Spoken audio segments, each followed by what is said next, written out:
திருப்பரங்குன்றத்தில் தீபம் ஏற்ற வேண்டும் என்ற நீதிமன்ற தீர்ப்பை அவமதித்து திராவிட முன்னேற்ற கழக அரசு அதை நடைமுறைப்படுத்தவில்லை என்கின்ற மன உளைச்சலோடும் மிகுந்த வேதனையோடும் இனிமேலாவது என்னுடைய மறைவுக்கு பின்னாலாவது திராவிட முன்னேற்ற கழக அரசு திருப்பரங்குன்றத்தில் தீபத்தை ஏற்ற வேண்டும் என்கின்ற ஒரு மன உளைச்சலோடு தன்னுடைய உடலையே தீபமாக தீப்பந்தமாக எரித்த பூர்ணச்சந்திரன், அதில் அவருடைய ஆடியோவில் சொல்லப்பட்டிருப்பது, திருப்பரங்குன்றத்தில் போய் செய்வதை காட்டிலும் பெரியார் சிலை பின்னாலேயே என்னுடைய உயிரை மாய்த்துக் கொள்கிறேன் என்று மாய்த்துக் கொண்ட பூர்ணச்சந்திரன் இன்றைக்கு அமாவாசை. ஆனால் அந்த பூர்ணச்சந்திரன் இன்றைக்கு மறைந்திருக்கிறது. இதற்கு முழுக்க முழுக்க காரணம் திராவிட முன்னேற்ற கழக அரசு பொறுப்பேற்க வேண்டும். இனிமேலாவது திருப்பரங்குன்றத்தில் தீபம் ஏற்ற வேண்டும்.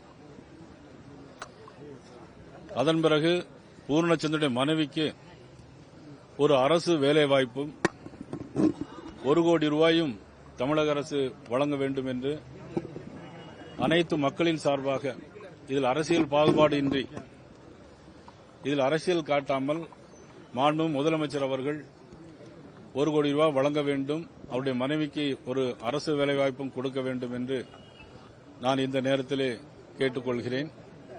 பாரதிய ஜனதா கட்சியின் சார்பாகவும் எங்களுடைய அமைப்புகள் சார்பாக, இந்து முன்னணி அமைப்புகளுடைய சார்பாகவும் அவர்களுக்கு ஒரு 10 லட்சம் ரூபாய் இன்றைக்கு காசோலை வழங்க இருக்கிறோம். அதனைத் தொடர்ந்து பல்வேறு அமைப்புகள் அவர்களுக்கு உதவி செய்ய இருக்கிறார்கள். ஆக திராவிட முன்னேற்ற கழக அரசு இனிமேலாவது தீபம் ஏற்ற வேண்டும் என்று நான் இந்த நேரத்தில் கேட்டுக்கொண்டு, எல்லா அமைப்புகளுடைய சார்பாகவும் நாளை மாலை தமிழகத்தில் உள்ள அந்தந்த பகுதிகளில் பூர்ணச்சந்திரனுடைய திருவுருவப் படத்தை வைத்து அந்தந்த பகுதியில் உள்ள கோயில்களிலும் மோட்ச தீபம் ஏற்ற வேண்டும் என்று நான் இந்த நேரத்தில் அனைவரையும் நான் கேட்டுக்கொள்கிறேன். இந்த அரசுக்கு வைக்கிற வேண்டுகோள், பூர்ணச்சந்திரனுடைய மனைவிக்கு ஒரு அரசு வேலைவாய்ப்பு கொடுக்க வேண்டும். அந்த இறந்த குடும்பத்திற்கு அவர் மனைவிக்கு 1 கோடி ரூபாய் நிதி வழங்க வேண்டும் என்று நான் கேட்டுக்கொள்கிறேன்.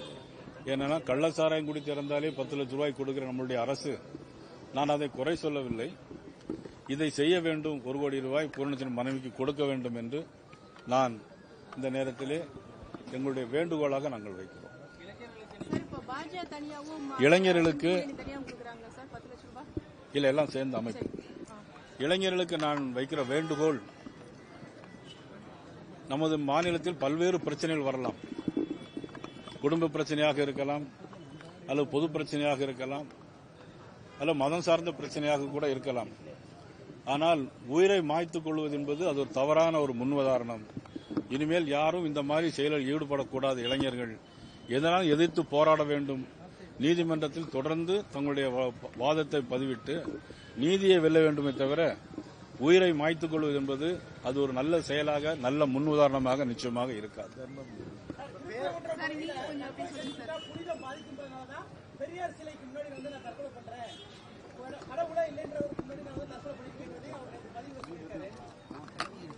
அதான் கடவுள் மறுப்பு கொள்கையில் இருந்தவருடைய அவருடைய சிலைக்கு பின்னாலேயே நான் என்னுடைய உயிரை மாற்றிக் கொள்கிறேன் சொன்னா அதில் எவ்வளவு அர்த்தங்கள் அடங்கி இருக்கிறது என்பதை நீங்கள் புரிந்து கொள்ள வேண்டும். எவ்வளவு உன்னத உணர்வோடு உணர்ச்சியோடு, அதிலும் ஆடியோ பயில்னா திமுக, இன்னும் அது அரசியல் நான் பேசக்கூடாது, திமுக குடும்பத்தை சார்ந்தவர். இதிலிருந்து முதலமைச்சர் ஒன்று தெரிந்து கொள்ள வேண்டும், இது மதம் சார்ந்த பிரச்சனை அல்ல, இது தமிழருடைய பண்பாட்டு உரிமை. காலங்காலமாக கார்த்திகை தீபம் ஏற்ற என்பது தமிழர்களுடைய பண்பாட்டு உரிமை. ஆகவே இதை இனிமேலாவது முதலமைச்சர் கவனம் செலுத்தி அவர்கள் இதனை தீபம் ஏற்றுவதற்கு அனுமதிக்க வேண்டும் என்று நான் கேட்டுக்கொள்கிறேன்.